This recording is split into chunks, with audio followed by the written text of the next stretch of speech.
Welcome to the Mind Vine podcast, where we challenge the stigma associated with mental illness through conversations about a variety of issues impacting mental health. Here we bring you news, views, and interviews that intrigue, educate, and celebrate recovery. Leading us on this journey are the hosts of the Mind Vine podcast, Darryl Mathers and Chris Bovie. So welcome to the Mind Vine podcast. My name is Darryl Mathers. I'm with my co-host Chris Bovie, and we have a very special guest, Bruno Guévremont. It'll be Bruno for the remainder of the podcast, but I wanted to quickly get the last name out before I forgot how to pronounce it. So thank you for being here. Yeah, thanks for having me, guys. A little bit of background about what we're doing here today. This is our Bell Let's Talk edition of the Mind Vine podcast. We actually have, we're in the lobby of Ontario Shore, so we were going to have staff and patients and volunteers coming through as we're doing the podcast. We also have a group of students here on a TAMI program, which is Together Against Mental Illness. It's an education program with the school board, and they come here occasionally to learn about mental illness and stigma and do that kind of work. So they might be coming around in the next few minutes as well. So I just want to give a little bit of background about Bell Let's Talk Day, and then we'll get into your story and why you're here and all that great stuff. So That's great. So Bell Let's Talk Day, for people who don't know, people who might be listening that aren't familiar, was kind of like the Super Bowl for us in mental health care, because we remember a time when nobody would talk about mental illness, and now we have a day for a number of years where the world or the country's focus is on this day and on our cause, and it's very exciting. And that's on the January 25th, which is when this podcast is being released.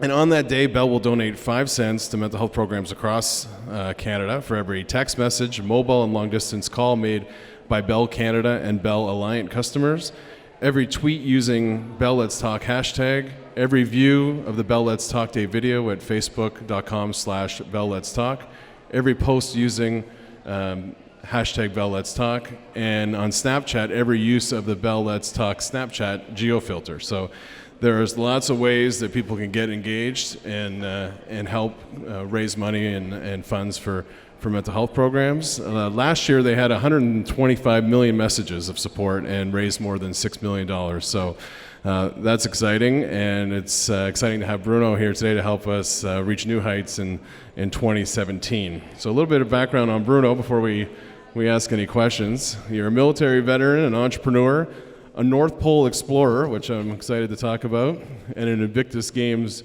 ambassador. Bruno is another one of our guests that makes me feel like I've done very little with my life after reading his bio. So after that introduction, we just want to start by maybe telling us how you got connected with Bell and Let's Talk Day.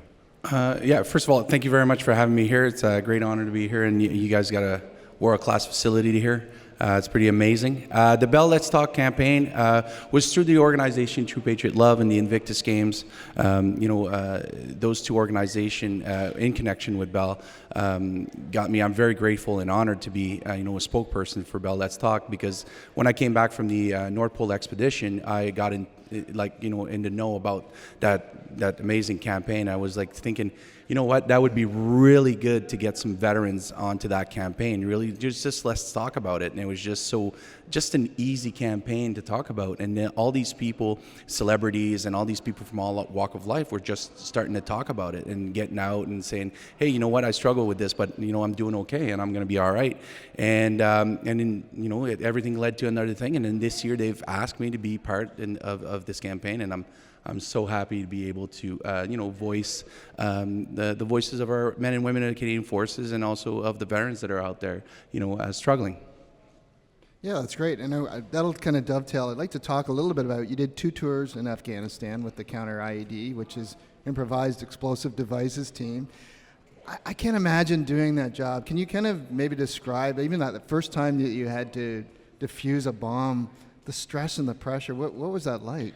You know what? The thing about that is that it's very important to know that the Canadian Forces are some of the best forces in the world. We're extremely professional, very, very well trained.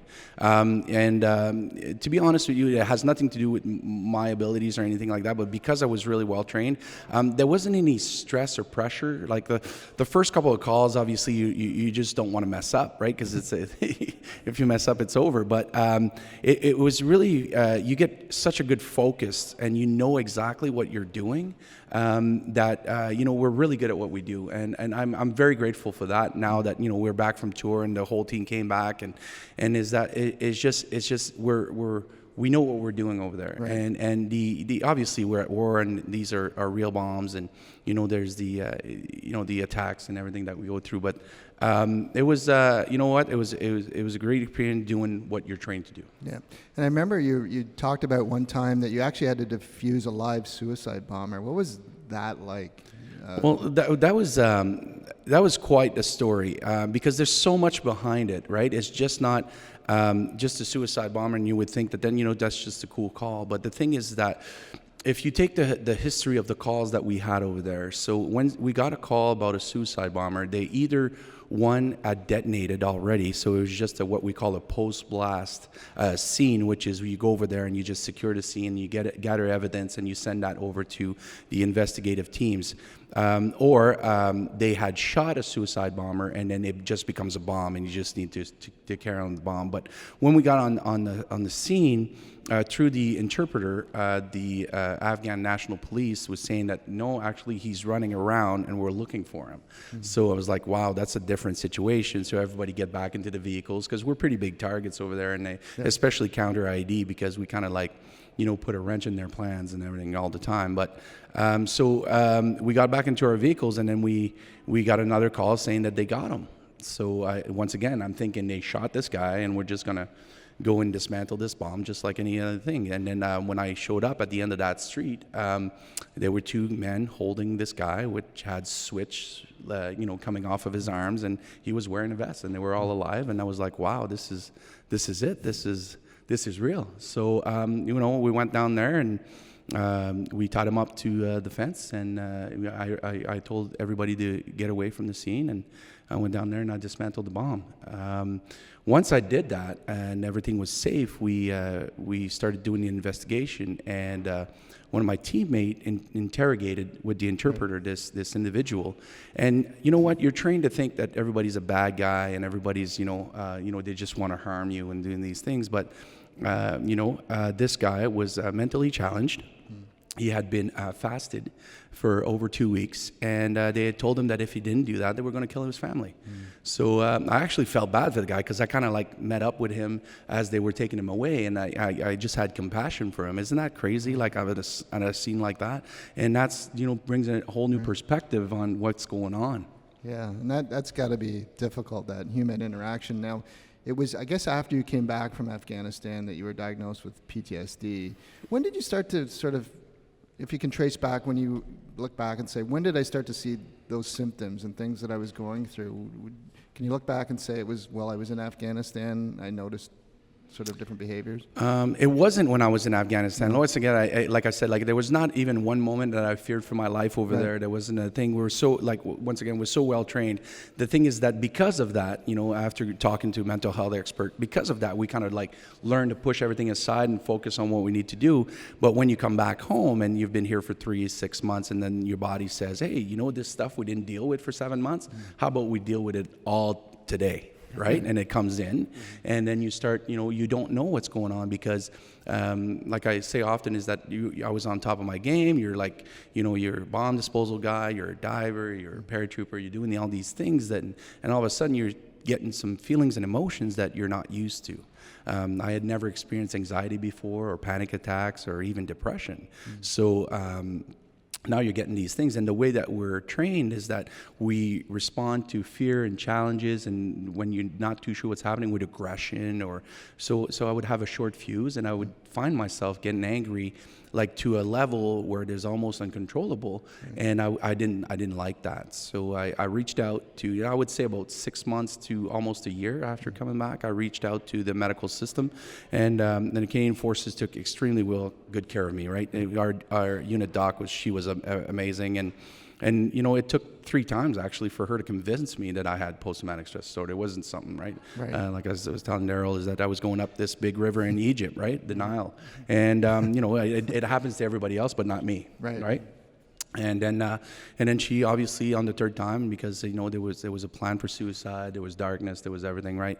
I decided to go on medication and take the treatment and seek out it actually to get better, because I had a son, right? And that was my biggest why. For sure.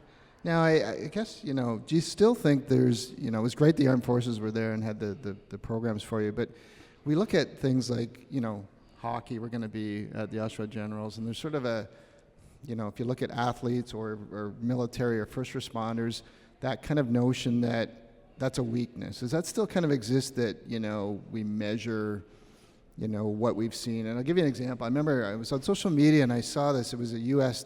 A veteran or someone with the military in the U.S. And it was somebody I think it was a referee that went through PTSD because he went through some things. And his response was, how the heck could you have PTSD? I saw people die. You don't have the right to have that. And we kind of judge levels of. Do you still think that exists in the military, where people kind of judge sort of it as a weakness that you have? That's the stigma, right? Yeah. That's the whole point of it, and it's very important to mention that the military has a job to do, and it's a very serious job, and you need to be conditioned and once again very well trained to do that job. That's their primary purpose, and now the military is coming around and they're getting really well geared towards mental health, and they're talking a little bit more about it. But you got to understand that which one is more important. Is it what we need to do, and as a group, as a collective, and everybody in their mind, if you're going to be a warrior and train and do these things, you don't want to think about getting the possibility of getting post-traumatic stress. You're not thinking about getting shot. You're not getting about getting hurt or anything like that, because that would kind of prevent you from doing what you need to do. Does that make sense? So, and then and you brought up a point about how this guy was saying to this referee, how can you get PTSD when I saw people die? And that's another stigma that's out there. And it's very important for people to know that PTSD or anxiety or depression or anything like that doesn't discriminate. Mm-hmm. It's not because I went to war and then you only saw a car accident or something like that you get less anxiety. Mm-hmm. It doesn't care. It's just you get the same symptoms, you get the same everything. And it's very important to share that, because once again, then this brings up the talk about you're not alone. Right. And we're sharing the same emotions and the same symptoms, and that brings us closer together to be able to talk about it. And one last question, and I'll but I guess probably the thing that I think, you probably have people in the military that have come forward, that have heard your story and felt like you gave them a voice. And that must be the most rewarding thing, when you have other people in the military that your story kind of empowered them to reach out for help. Well, yeah, I've heard that, and a lot of guys, still keep it very in silence, right? But they reach out to me and they tell me, thank you very much for being a spokesperson or being the the voice that we listen. And and it obviously being the person that I am, it's hard to take, right? Because I'm just a normal guy. I'm just I decided to talk about it because I think seeing a big guy from the military with the things that I've done, talking about it, I think that's just what it's supposed to do. That's the purpose behind it. Kind of give that little ray of hope to people that it's okay to just talk about it. And everybody is going to go through a tough time in their lives. And if we say, it's going to be all right, it might alleviate some of the symptoms, right? Right, of course. Yeah. Since you've been home, you've been involved in the Invictus Games. You were the captain for Team Canada last year, which is the Invictus Games. For people who don't know, it's a competition for veterans, and it was started by Prince Harry. And when they were doing promotion for the Invictus Games, which are coming to Toronto this year, you got to meet Prince Harry and Justin Trudeau, the Prime Minister. What was that experience like? Well, it's a little bit surreal, right? Once again, I'm just a soldier. I'm just a guy who's runs his own gym in Victoria and does everyday things. But Prince Harry is one genuine. He's exactly what you see, even more. He's very, very considerate, and it doesn't matter what he's doing. If a veteran comes around and wants to talk to him, he'll stop what he's doing and he'll talk to you. He'll talk to the family. He'll talk to them. Like some of my friends, like actually, he was talking. One of them was talking with some very high dignitaries, and he stopped talking to them, and he said, "No, you finished, sir." And he said, "I ain't doing something important. What do you got to say, right?" And he was like that. And I've met a couple of times with him.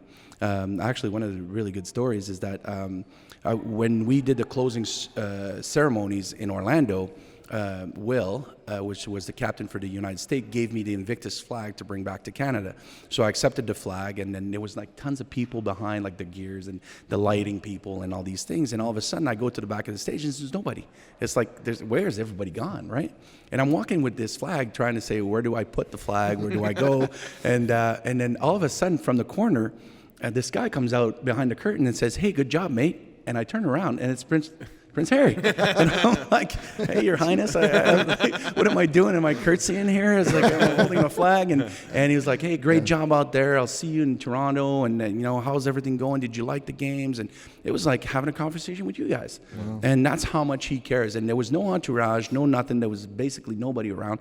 And he's like that all the time. And it's not for the camera, which I have a lot of time. And this guy went to Afghanistan twice on tour. So he is a soldier, and he came forward and said that he was suffering from post-traumatic stress disorder as well.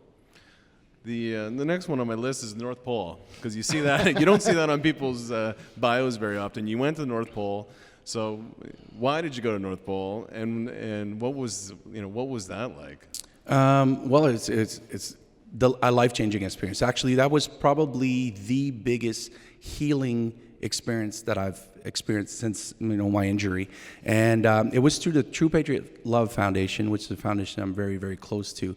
And to make kind of story short, I had just started my business at my gym 2 months in, and this retired general called Michel Maisonneuve gave me a call. I had met him through the Prince Charles Charities, and on his entrepreneur course in Newfoundland, and he called me up and he says, "Listen, we're looking for ill-injured soldiers to go on this expedition to the North Pole. Would you like to go?" And I said yes right away, because I kind of based on a quote from Richard Branson, which says, "If an opportunity shows up, say yes, then figure out how to do it later," right?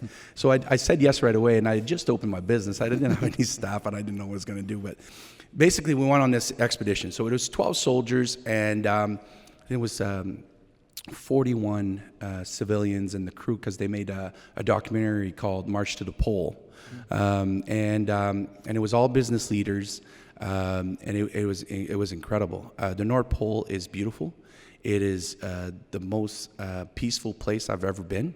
It's clean. You can actually see the curvature of the earth. And I didn't bring any iPods, I didn't bring anything. I was just left with my thoughts. And it took us 6 days, 140 kilometers. You pull your own toboggan, and you have a backpack on your back, right? And then that's what you do. And we brought 12 soldiers to North Pole, and pretty much everybody left their problems up there. It was really, really quite the healing experience to go up there. I mean, that's an enormous challenge, and in talking to you before the camera started rolling and reading about you, fitness and those challenges that fitness presents has really played a huge role in your recovery. And you have a CrossFit business now, and in your hometown in Victoria. So what talk about the role that fitness has played in your healing and your personal recovery journey? So a couple of things happened to kind of change things around for me, and I always say that I'm very fortunate to have the brain capacity to be able to figure that out. But it started with my biggest why, which was my son Maddox. I needed to be there around for him, right? Because like I said, I had a plan, I had a date, and I had everything. So, and then I decided, no, I got to be there for my son. The second part was a presentation on post-traumatic stress disorder and neural pathways, and how the body created these neural pathways for me to be able to survive in Afghanistan, and how the military created those neural pathways for me to react to any situation. And it kind of light up a light for me to be able, well, if I did that to be this way, I can reverse that and create new neural pathways and be healthy, which it kind of lighted up for me. So that changed it up. And then I asked the question, what was I doing when I was really healthy and on top of my game. And it was physical fitness. I was fit and I was healthy. I was eating well. I was doing everything that was conductive to being physically fit, mentally, emotionally, spiritually, and all that. And then so I started working out again. And then I realized that when you work out, you release endorphin. So when you have a chemical imbalance inside of you, when you're feeling anxiety, depression and all these things, most people go for either medication, drugs, or alcohol or something to change that chemical imbalance. Physical fitness will do that for you as well right away. You just have to start moving a little bit, and it takes a little bit more time and a little bit more effort. But then it became this, and it's still today my medication daily to work out and to get that. My physical pill, right? So that I change that. If I don't feel good in the morning, or if I'm having a really hard time, I'll go do a workout because it'll change my physical and mental state right away. So I'm going to hire Bruno for a Fitbit challenge. So I can actually a personal trainer maybe. Yeah. But did you find, what about the supports around you? Did people rally around you, or did people kind of not sure how to deal when your darkest corners, like how they reacted, and any advice for other family members that have a loved one that is going through something like this? Yes. So obviously, mental illness in the family is one of the hardest thing ever, right? So you have the story that you tell yourself as a sufferer. So, which is very important. I kind of coined this term, and I'm not a doctor, so maybe don't take that. But a secondhand PTSD, right? Which is the spouses and loved ones and kids get post-traumatic stress disorder from being around, or some type of anxiety from being around somebody who's suffering. Mm-hmm. And I'm sure you guys know and seen this all around. But basically, it's about communication. And it's, I know that it's very, very hard, and I have one of the blog, was my first blog, I talked about communication, and it was about talking about what goes on inside of you when you're feeling good, not when you're feeling bad. Because when you're feeling bad, you're triggered, and it's kind of like you're not even in control of the car, right? It's just, these things are automatic, and they come out and they do things, and it's very hard for the loved ones to see you suffer and not knowing what's going on. And it's important to tell them that it has nothing to do with them. And sometimes, the sufferer doesn't even know it's suffered. Like I could tell you, I was in denial, so there's nothing wrong with me. And, what are you talking about? And then inside, you're telling yourself these stories that if I continue like this, I might hurt my loved ones. So you kind of like pull yourself away from people, and you start to, go down into the basement, I call it, and go down to your living room, and you sleep more, and you're trying to get away from things. And it's not really the way to do it. It's a false thing that we're telling ourselves, because the people that love us, if you broke your arm, you wouldn't say to your friend, hey, you know what, take care of that and I'll see you later. I'll take you to the hospital. Let's go and take care of this arm, right? Right, yeah. Well, you're doing great work, Bruno. It was great to have you here. It was great talking to you. If our viewers and listeners want to learn more about the work you do, they can visit your website, CrossFitStasis. They would have more information on my personal site at Bruno Guévremont.com. Sorry about that. Yeah, we'll share that on our graphics on the finished version of the podcast.